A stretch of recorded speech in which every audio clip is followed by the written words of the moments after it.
오늘 말씀의 제목은 앞길이 막막하고 답답할 때 어떻게 할까? 주제는 막막할 때 하나님께 가까이 가는 법이라는 말씀의 제목으로 함께 은혜 나누겠습니다. 오늘 사도행전 16장 전체를 이해하기 위해서는 일단 이 지도를 이해하셔야 오늘 본문을 이해할 수가 있습니다.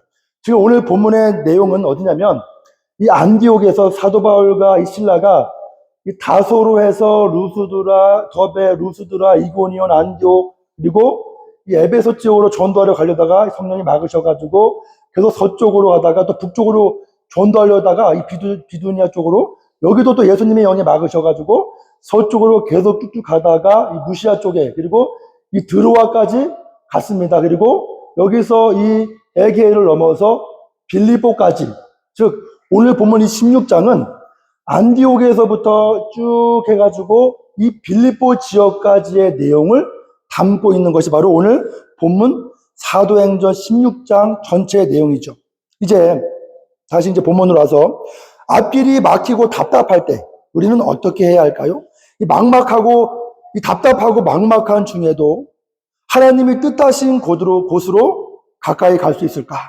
사도행전 16장을 보면 사도 바울의 2차 전도 여행을 통해서 우리는 그 답을 찾을 수 있습니다. 오늘 본문 1절에서 5절을 보면 사도 바울은 1차 전도 여행을 마친 후에 루스드라 더베를 다시 방문합니다. 그것은 결코 쉬운 일이 아니었습니다. 왜냐하면 이 루스드라는 사도 바울이 거의 죽을 뻔했던 장소였기 때문이죠.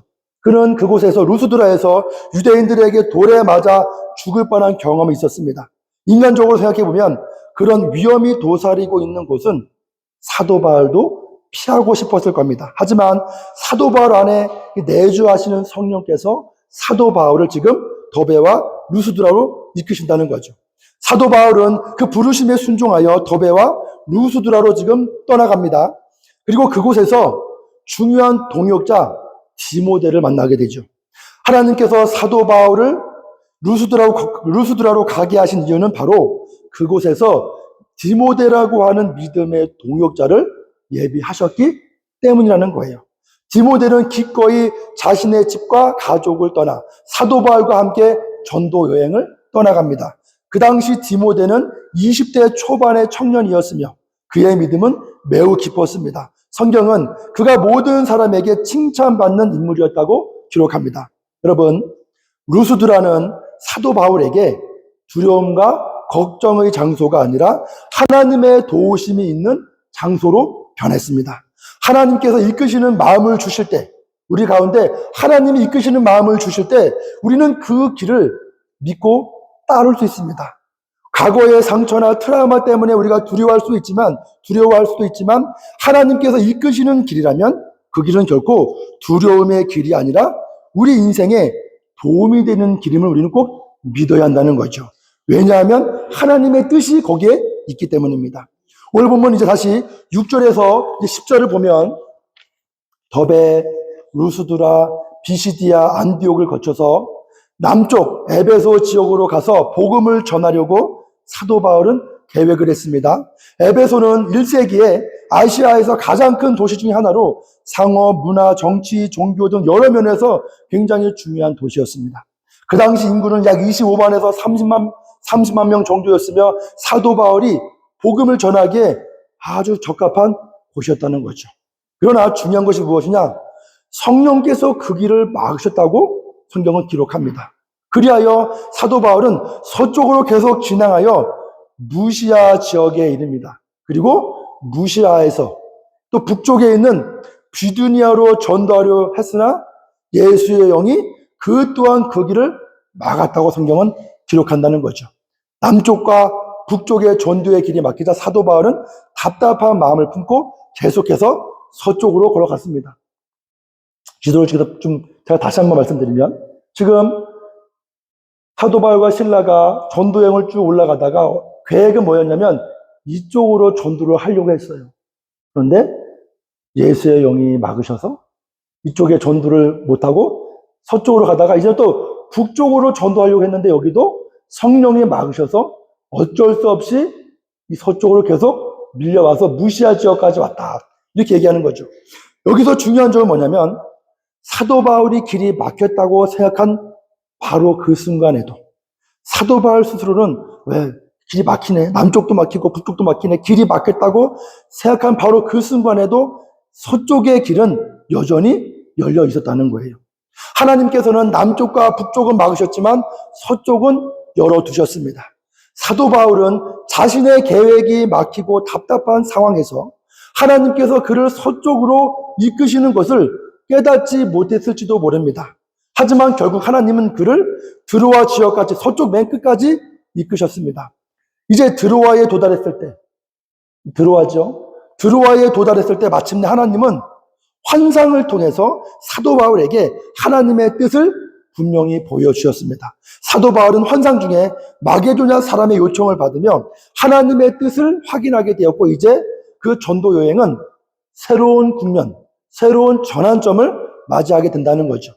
이처럼 우리는 때로는 답답한 상황 속에서도 계속해서 전진하고 나아가야 한다는 거예요. 하나님은 우리가 걷는 모든 그 걸음을 다 지켜보시고 마음을 보시고 인도하시며 우리가 그 길 끝에 다다를 때, 우리가 걸어가는 그 걸음 맨 끝에 다다를 때, 그 길 끝에 다다를 때 그곳에서 하나님이 우리를 기다리고 계신다는 거예요. 여러분, 우리가 하나님의 뜻을 찾기 위해 들인 노력과 시간이 헛되지 않다는 것을 우리는 꼭 기억해야 합니다. 답답함 속에서도 하나님의 뜻을 찾기 위해 나아가는 그 발걸음을 하나님께서 다 받으신다는 거예요. 사도 바울이 드로아에 도달했을 때 하나님은 환상을 통해서 그에게 분명한 영적인 사인을 주셨습니다. 우리도 마찬가지입니다. 하나님께서 기다리고 계시는 그 지점까지 우리가 걸어가야 한다는 거예요. 그 지점까지 걸어가는 것은 우리가 해야 하는 순종의 걸음이라는 거죠. 비록 지금 당장은 길이 막힌 것처럼 느껴질 수도 있지만 끝까지 걸어가면 하나님은 그 끝에서 우리를 기다리실 겁니다. 방향만, 하나님을 바라보고 있는 이 방향만 맞게 걸어가면 반드시 하나님을 만나게 되어 있다는 거죠. 이제 사실 이 비시디아 안디옥에서 드로아까지, 이 비시디아 안디옥에서 이 드로아까지 이제 걸어가는데요. 이 비시디아 안디옥에서 드로아까지의 거리가 약 800km에서 1000km예요. 걸어가는데 한 달에서 두 달 정도가 소요되는 아주 먼 거리였습니다. 인간적인 시각으로 보면 그 긴 시간 동안 아무 목적 없이 사도 바울이 헤매고 다닌 것처럼 느껴질 수 있습니다. 하나님의 뜻을 찾기 위해서 여기저기 헤매고 다닌 것처럼 사도 바울은 느껴질 수 있습니다. 그러나 그 길은 결코 허송세월이 아니었습니다. 그 모든 시간이 하나님이 계신 곳으로 가까이, 점점 더 가까이 걸어가는 발걸음이었다는 거죠. 하나님의 인도하심을 찾으며 하나님께서 열어주시는 길을 가겠다는 신념 하나로 걸어간 그 길은 우리의 삶에서도 마찬가지입니다. 최소한 사도 바울이 걸어간 거리만큼, 시간만큼, 노력만큼 최소한 그 정도의 인내심과 간절함과 노력이 우리의 신앙생활에서도 있어야 한다는 거죠. 최소한 한 달에서 두 달 정도 하나님의 뜻을 찾겠다는 작정기도, 어떤 문제나 어려움이 있을 때 내가 최소한 한 달에서 두 달 정도, 사도 바울도 걸어갔잖아요. 그 정도는. 우리도 최소한 한 달에서 두 달 정도 하나님의 내가 뜻을 찾아보겠다고 하는 그 작정기도나 어떤 성경 읽는 특별한 시간이 우리에게 필요하다는 거예요. 또는 당장 하고 싶은 어떤 선택을 내가 지연시키고 분명한 하나님의 사인, 내가 영적인 사인을 나도 얻기까지 난 참겠다. 내가 한 선택을 내가 미루겠다. 이렇게 참는 인내심이, 영적인 인내심이 우리에게 필요하다는 거죠. 우리에게 필요한 것은 하나님의 분명하고 확실한 영적 사인을 우리 스스로 확인해야 한다는 거예요. 막연한 사인이 아니에요. 왜냐? 사도 바울이 봤잖아요. 환상 중에 마게도냐 사람을 보고 나를 도와주십시오. 여러분, 그것이 사도 바울의 문제만이 아니라 우리에게도 일어날 수 있다는 거죠.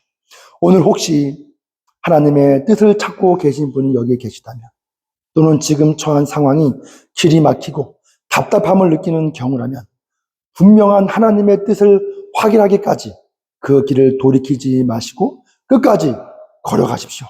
하나님은 우리가 믿음으로 걷는 그 길 끝에서 반드시 만나주시고 마게도냐 환상처럼 그곳에서 사도 바울이 경험한 그 환상, 그 뜻, 사도 바울이 깨달은 그 하나님의 뜻을 우리에게도 말씀해 주실 겁니다. 이제 다시 오늘 보면 8절을 보면 이 드로아 지역에서 사도 바울은 하나님의 뜻을 발견하게 됩니다. 사실 이 마게도냐는 사도 바울의 전도 여행 계획에 포함되지 않았던 지역이었습니다. 그러기에 하나님은 사도 바울을 지금 강제로 이끌고 드로아까지 끝까지 오셨습니다. 하나님의 계획을 보여주시기 위해서죠. 이 사도 바울에겐 답답하고 길고 이 막막한 여행길입니다. 우리가 이 부분을 깨달아야 합니다. 하나님의 알 수 없는 계획을 따라갈 때 우리가 느끼는 감정이 바로 막막함과 답답함일 수 있다는 거예요. 우리가 길을 찾을 때, 하나님의 길을 찾을 때 막막함과 이 막힘, 답답함과 이 막힘이 느껴진다면 내 길이 막히는 그 자리에 하나님의 계획이 열리고 있음을 우리는 깨달아야 한다는 거죠.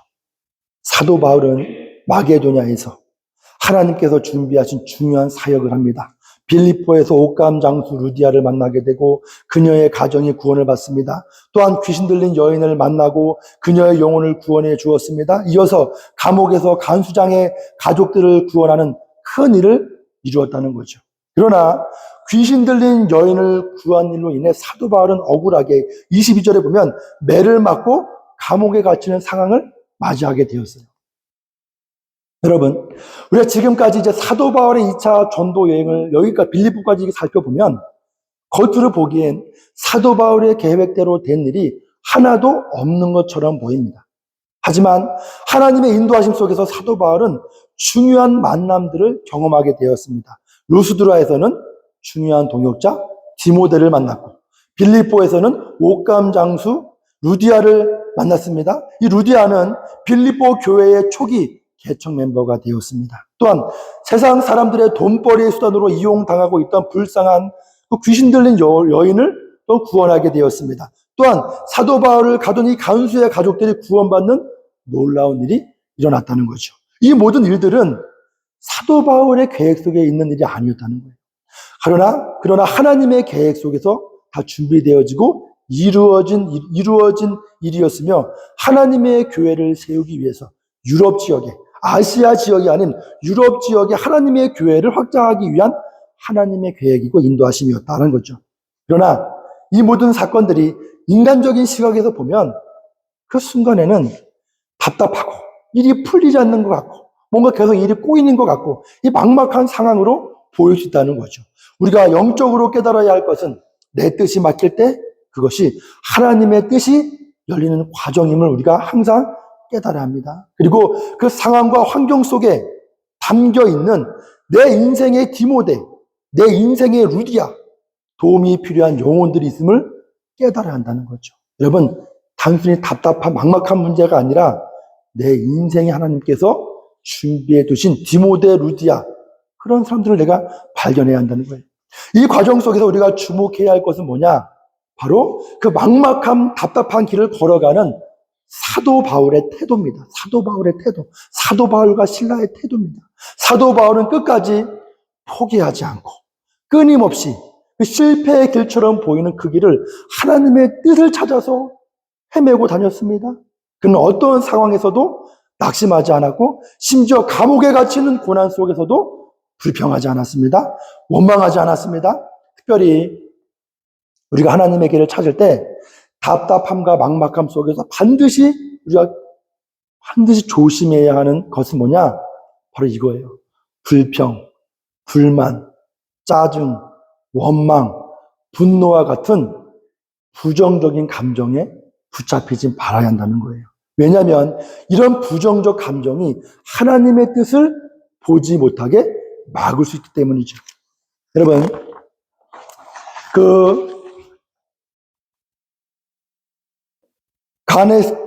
가네스푸스키라고 하는 사람이 있어요. 이 사람이 2001년도에 연구한 자료가 있는데 뭐냐면 이분이 무엇을 연구했냐면 사람들의 그 감정에 따른 그 인지 왜곡, 이것에 대해서 이제 연구했는데, 이분이 연구한 내용이 어떤 거냐면 이런 거예요. 사람에게 있는 이 감정이 사람들의 인지 왜곡에 미치는 영향을 연구했어요. 그는 특히 이 부정적인 사고를 지속적으로 반복하는 고착된 원망이 어떻게 사람들의 사고의 패턴을 부정적인 방향으로 이끌고 결국 긍정적인 기회나 좋은 측면을 놓치게 만드는지를 이분이 연구했습니다. 연구 결과 지속적인 원망과 불평은 이 생각의 패턴, 이 사고의 패턴을 부정적으로 변화시키고 사람들은 점차 세상의 부정적인 면만을 보게 된다는 거죠. 그러니까 예를 들어서 이제 어린아이들의 예를 들어서 그 A와 B라고 하는 이 두 명의 어린아이가 있습니다. 이 두 명이 게임을 하고 있다고 한번 상상해 보세요. 게임을 하다가 이 A라는 친구가 속임수를 사용했든 또는 뭐 능력이 좋든 이 B라는 친구보다 능력이 좋아서 이 A라는 친구가 이 게임에서 이겼어요. 그래서 이 B라는 친구는 게임에서 졌을 때 이 B라는 친구가 이 아이가 만약 그 게임에 진 것 때문에 그 나쁜 기분을 계속 생각하고 또는 그 속임수 때문에 화가 난다면 이 B라는 친구는 그 부정적인 상황에 갇혀 있는 모습이 됩니다. 이것이 바로 뭐냐면 고착된 원망인데 부정적인 생각을 계속 반복하면 그 문제 안에만 집중하게 되어서 더 이상 다른 좋은 것들을 보지 못하게 되는 현상이 나타난다는 거예요. 계속해서 나쁜 일에 대해서 생각하고 화를 낸다면 주변에서 일어나는 좋은 일들을 놓칠 수 있습니다. 예를 들어 친구가 사과를 하거나 다른 재미있는 게임을 할 기회가 있을 수 있는데 고착된 원망에 빠져 있다면 그것들마저도 놓치게 된다는 거죠. 이 사람의 연구는 사람들이 지속적으로 과거의 부정적인 일들을 되뇌이고 꺼내서 화를 내고 원망하고 불평할 때 그 생각이 점점 더 부정적인 방향으로, 고착된 방향으로 나를 변화시킨다는 거죠. 그렇게 되면 사람들은 앞으로 펼쳐질 좋은 점들을 놓치게 되고 부정적인 측면만을 더 보게 된다고 합니다. 마치 내가 화가 난 안경을 쓰고 있는 것처럼 그런 안경을 쓰고 있으면 주변에 좋은 것들은 보이지 않고 나쁜 것들만 다 해석하고 보이게 된다는 거죠. 이것이 바로 고착된 원망, 인지 왜곡이다 이렇게 얘기해요. 여러분, 오늘 성경 본문 특별히 22절로 돌아가서 사도 바울은 돈벌이의 수단으로 이용되던 여자 안에 있는 귀신을 내쫓아 주었습니다. 그런데 그것이 빌미가 되어서 그녀를 통해서 돈을 벌던 주인들이 화가 나서 사도 바울을 고발하게 되었습니다. 이 사도 바울 일행을 소요죄로 고발했어요. 결국 억울하게 사도 바울과 신라는 매를 맞고 감옥에 갇히는 신세가 되었습니다. 이 상황에서 사실 사도 바울은 하나님께 원망하고 불평할 수 있습니다. 또한 감옥에서 어떻게 나가야 할지 앞길이 막막하고 타지에서 답답할 수 있습니다. 충분히 그들의 입술에서 원망과 불평이 나올 만한 상황이죠. 그러나 놀랍게도 매를 맞고 사도 바울과 신라는 매를 맞고 감옥에 갇히는 그 시간 속에서도 오늘 성경 말씀에 보면 본문에 사도 바울과 신라는 불평과 원망 대신 기도와 찬양으로 하나님을 바라보았습니다. 불평과 원망의 감정이 아니라 기도와 찬양의 시간으로 이 감옥에서의 답답함의 시간을 채웠다고 성경은 기록한다는 거예요. 바로 그때 기도와 찬양으로 나의 답답한 시간들, 인간적인 시각에서는 이 원망할 수 있는 그 시간을 내가 그것을 다 거부하고 오직 하나님께 찬양이 안 나오죠. 하지만 찬양과 기도의 시간으로 그 답답함을 채우고 있을 바로 그때 어떤 일이 일어났냐? 하나님의 기적이 일어났다고 성경이 말씀하고 있습니다. 큰 지진이 일어나면서 옥문이 열렸습니다. 그 기적은 사도 바울과 신라와 간수장 모두를 위한 기적이었어요. 사도 바울과 신라는 육신의 고통에서 풀려나고 간수장의 가족은 영혼의 고통에서 구원받는 기적이 펼쳐진 거죠. 오늘 보면 22절에서 34절에 그것을 기록하고 있습니다. 우리가 때때로 답답하고 막막한 상황에 직면할 때 끝까지 하나님을 포기하지 말아야 하는 이유는 하나님께서 항상 또 다른 계획을 준비하시기 때문이죠. 하나님께서 또 다른 계획을 준비하시는데 우리가 항상 그 계획을 틀어버린다는 거예요. 좀 더 기다려야 되는데 하나님께서 또 다른 계획을 펼치실 때 내가 먼저 계획을 틀어버린다는 거예요. 하나님께서 끝이라고 말씀하시기 전까지는 어떤 상황도 끝난 것은 없습니다. 그러므로 우리는 절대 포기하지 말아야 합니다. 또한 우리가 답답하고 막막한 상황에 처할 때 기도와 찬양을 통해 우리가 기도와 찬양을 통해서 하나님은 해결책을 갖고 계시지. 하나님은 내가 모르는 계획이 있으시지. 하나님은 나보다 내 상황을 더 잘 알고 계시다라고 하는 그 기대와 기쁨과 감사의 이 렌즈로 하나님을 우리는 항상 바라보아야 한다는 것이죠. 불평과 원망 대신 하나님께 감사하고 찬양하며 기도해야 하나님께서 준비하신 길을 발견할 수 있습니다. 불평과 원망이 가득한 마음, 내 속에 불평과 원망이 가득한 마음은 당장 눈앞에 펼쳐진 상황과 환경만 바라보게 되고 하나님의 뜻을 볼 수가 없다는 거예요. 여기서 우리가 반드시 기억해야 할 중요한 점이 있습니다. 이 사도 바울의 전도 여행을 우리가 잘 살펴보면 사도 바울은 결국 하나님이 예비하신 이 전도 여행 중에서 하나님께서 준비하신 모든 도움의 사람들을 또한 준비하신 사람들을 잘 찾아냈다는 거예요.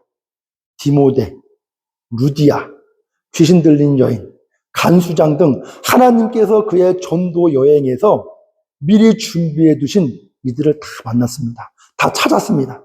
우리도 마찬가지로 막막하고 답답한 상황 속에서 단순히 그 상황과 환경이 주는 감정에 휘둘리지 말고 그 안에 하나님이 예비해 두신 동역자들과 하나님의 뜻을 이루기 위한 영적 상황의 맥락의 그 기회를 우리가 찾아내야 한다는 거예요.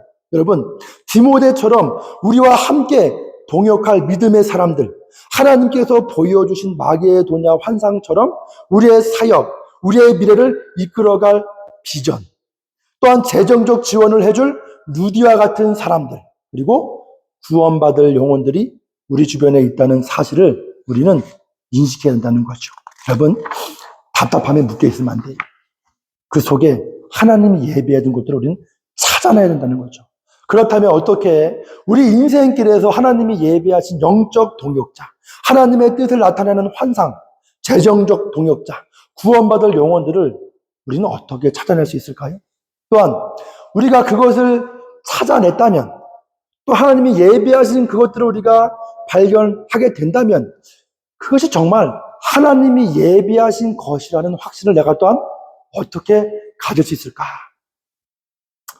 여기서 중요한 것이 바로 무엇이냐? 하나님의 시선을 갖는 능력이 우리에게 필요하다는 거예요. 하나님의 시선을 갖는 능력이 필요하다. 우리는 종종 하나님의 뜻을 찾고 길을 찾다가 어떤 일이 발생하냐? 종종 많은 분들이 본질을 놓치고 비본질적인 것에 우선순위를 두는 경우가 종종 있습니다. 우리가 해야 할 일은 본질에 집중하고 하나님의 뜻을 따라가는 것입니다. 그런데 때로는 비본질적인 것들을 하나님의 선물로 착각하며 본질을 놓치는 경우가 있다는 거예요.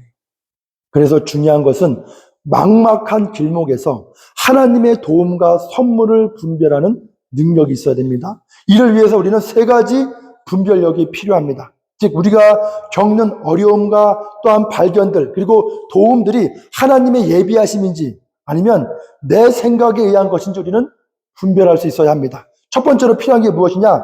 기도와 말씀을 통한 분별력이 필요하죠. 사도 바울이 길이 막힐 때마다 사도 바울이 무엇을 했는가? 기도와 찬양으로 하나님의 음성을 기다린 것처럼 사람을 쫓아가지 않았어요. 가장 먼저 한 것이 무엇이냐? 기도와 찬양으로. 이제 그 당시에는 성경책이 없었으니까. 우리에겐 지금 이제 성경이 있으니까 기도와 찬양과 말씀, 성경 말씀으로 하나님의 음성을 우리도 기다려야 된다는 거예요. 상황에 휘둘리지 말고 우리가 필요한 건 기도와 말씀과 이 찬양의 영적 렌즈를 통해서 하나님의 음성에 귀를 기울여야 한다는 거죠. 많은 사람들은 때로는 눈에 보이는 편한 길을 하나님이 열어주신 길로 오해할 수도 있어요. 때로는 그 편한 길이 하나님의 길일 수도 있어요. 하지만 중요한 건 뭐냐? 그 편한 길이 하나님의 길이 아닐 수도 있다는 거예요. 따라서 우리는 내 시각에서 우리의 편함에만 집중하기보다는 하나님의 시선에서 이것이 과연 올바른가라고 하는 영적 자각이 항상 있어야 한다는 거죠. 두 번째 필요한 게 뭐냐? 열매로 판단하는 지혜가 필요하다. 예수님이 이렇게 얘기하십니다. 그들의 열매로 그들을 알지라 그래요. 그리스도인을 어떻게 하냐?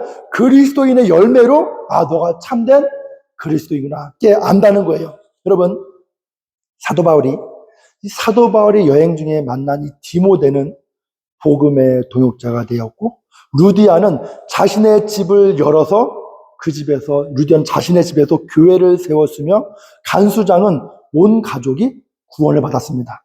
이 하나님이 예비하신 일들은, 하나님이 이끄신 일, 하나님이 준비하신 일들은 반드시 열매를 맺게 되어 있다는 거예요.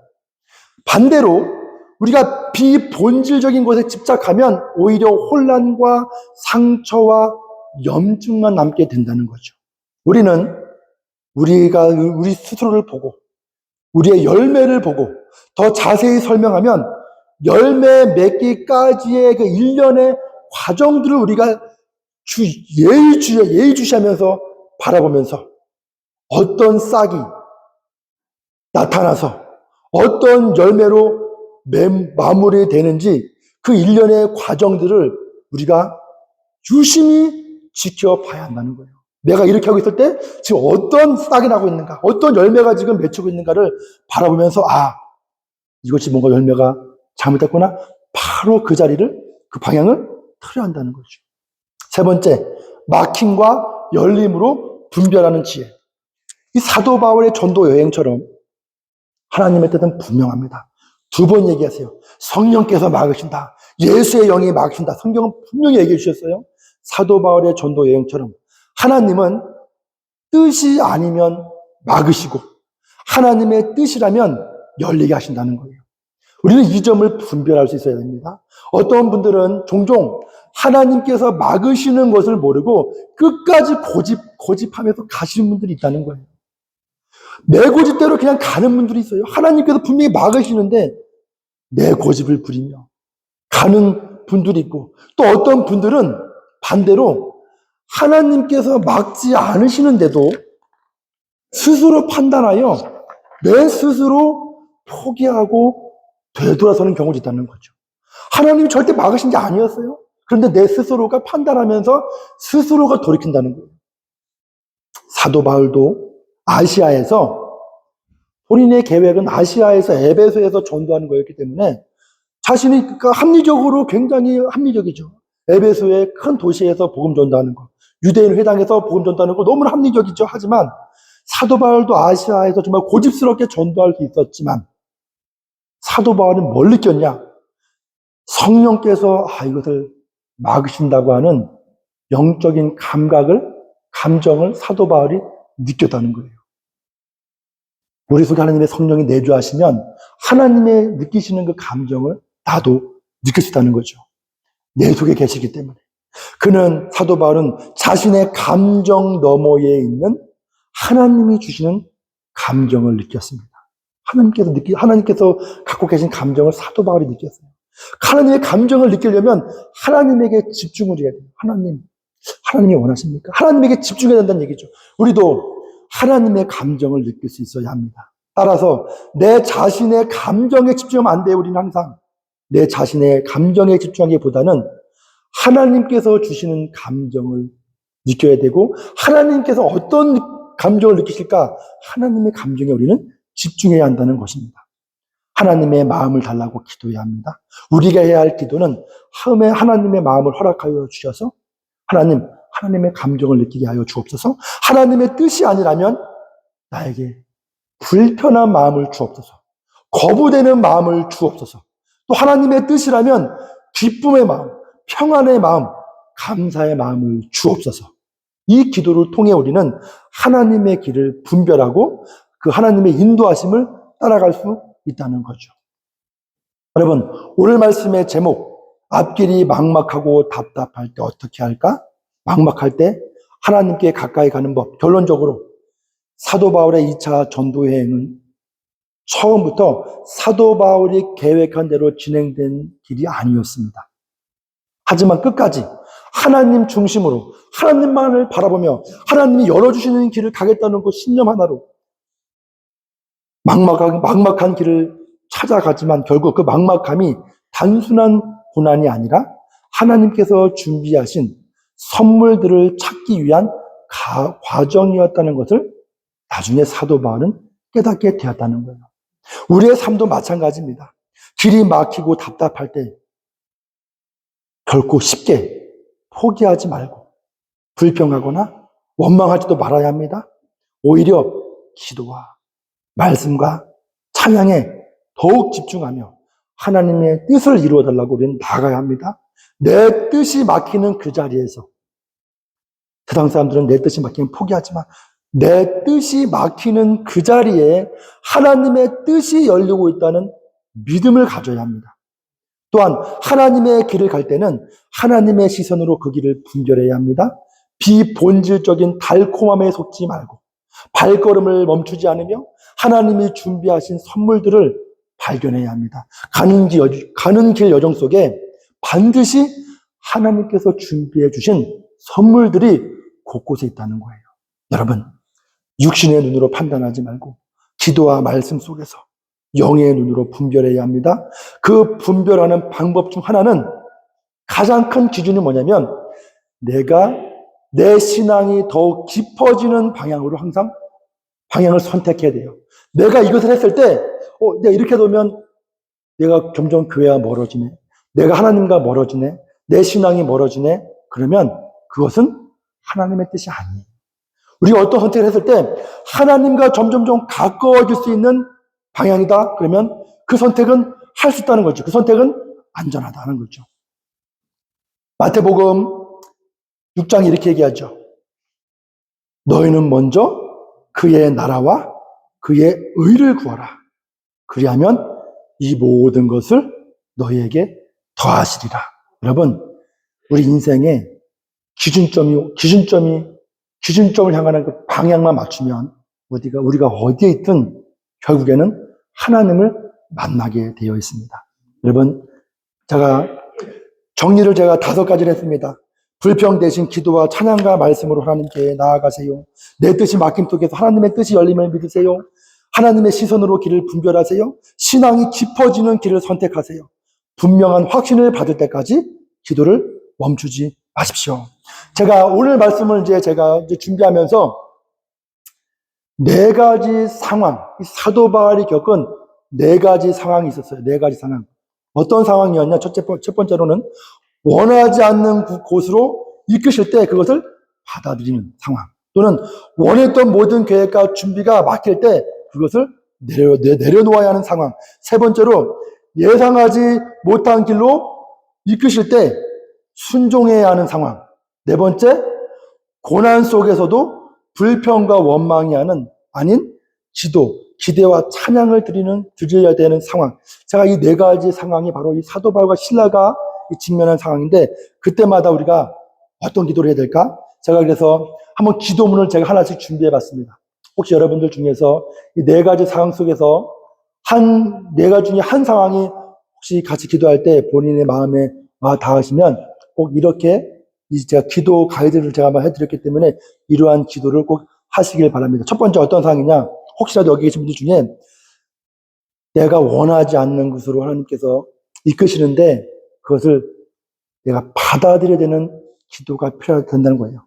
루스드라와 같은 인생 상황에서 드릴 수 있는 기도입니다. 이렇게 기도해야 됩니다. 하나님, 두렵습니다. 이 과거의 아픔과 상처가 저를 붙잡고 있습니다. 그 길로 가는 것이 정말 두렵고 걱정이 됩니다. 그러나 이 길이 주님의 뜻이라면 담대한 마음을 주셔서 기쁨으로 감당하는 마음을 허락하여 주옵소서. 하나님의 마음으로 제 마음을 채워주셔서 하나님의 계획을 믿고 따라갈 수 있는 힘과 믿음과 용기를 허락하여 주옵소서. 제가 원하지 않는 길이라도 그곳에 하나님이 예비하신 기회와 은혜가 있음을 믿습니다. 제 마음과 삶을 주님께 온전히 맡깁니다. 그 길을 걸어갈 수 있는 순종의 마음을 주옵소서. 이렇게 기도하시고요. 두 번째로, 원했던 계획과 준비, 내가 뜻했던 모든 계획과 준비가 막힐 때, 그때 우리가 필요한 건 뭐냐? 모든 것을 내려놓는 기도가 필요하다는 거죠. 사도 바울이 계획했던 상황처럼 아시아의 전도 계획을 포기하며 모든 것을 주님께 맡기며 내려놓는 기도가 필요합니다. 어떻게 기도해야 되는가? 두 번째로, 하나님, 저의 모든 계획이 막혔습니다. 제가 원하는 길은 열리지 않고 제가 기대했던 대로 일이 풀리지도 않습니다. 마음이 너무 아프고 무너져 내립니다. 그러나 제 마음이 아프고 실망스럽다고 해서 그 길이 끝났다고 생각하지 않도록 힘을 주옵소서. 이 막힘이 주님의 뜻이라면 저는 그것을 받아들이겠습니다. 저의 계획을 내려놓고 주님이 예비하신 더 큰 계획을 따르겠습니다. 내 뜻이 아니라 주님의 뜻을 따라가기를 원합니다. 제 마음을 여시고 주님이 인도하실 길을 따라갈 수 있는 믿음을 허락하여 주옵소서. 제가 지금 이 길을 갈 수 없다면 그 길이 아닌 다른 길로 저를 이끄시고 마게도냐처럼 새로운 계획을 보여 주옵소서. 주님의 분명한 뜻을 깨닫기까지 기도를 멈추지 않겠습니다. 주님의 뜻을 따를 수 있도록 제 마음을 준비시켜 주옵소서. 이렇게 기도하시면 좋습니다. 세 번째로, 전혀 예상하지 못한 길로 이끄실 때 순종하는 기도. 마치 마게도냐로 건너가는 것처럼 전혀 예상할 수 없는 상황 속에서 드릴 수 있는 기도문입니다. 이렇게 할 수 있습니다. 하나님, 제 계획과 예상과는 다른 길로, 다른 상황과 환경이 흘러갑니다. 환경으로 흘러갑니다. 너무 혼란스럽고 두렵고 떨립니다. 제가 원하던 길이 아니더라도 그 길이 주님의 뜻이라면 기꺼이 따르겠습니다. 제 마음속 불확실함과 두려움을 내려놓고 그 길 속에서 주님의 계획이 있음을 믿으며 나아가겠습니다. 제 경험과 이해를 넘어 주님의 섭리를 신뢰합니다. 저를 전혀 예상하지 못한 길로 이끄시더라도 즉시 주님의 뜻을 따를 수 있도록 순종하는 마음을 주옵소서. 이렇게 기도하시면 되죠. 네 번째, 고난 속에서도 불평과 원망이 아닌 기대와 찬양으로 드리는 기도. 이 하나님의 뜻을 찾아 걸어가다 이 감옥에 갇히는 상황이죠. 감옥에 갇힌 사도 바울처럼 하나님의 뜻을 우리가 따라가다가 때로는 더 상황과 환경이 악화될 수가 있다는 거죠. 그럴 때 우리는 어떻게 기도해야 하는가? 하나님, 지금 제 삶은 너무 힘들고 어렵고 고난 속에 있습니다. 제 마음이 원망과 불평에 갇히지 않도록 도와주세요. 상황이 어렵고 불편할지라도 제가 겪는 고난 속에서 주님의 뜻이 담겨 있음을 믿고 그 뜻을 받아들일 수 있도록 제 마음을 열어주세요. 불평보다는 찬양을, 원망보다는 기대와 감사의 기도를 드릴 수 있도록 도와주세요. 그 속에서 주님의 기적이 나타날 수 있음을 믿습니다.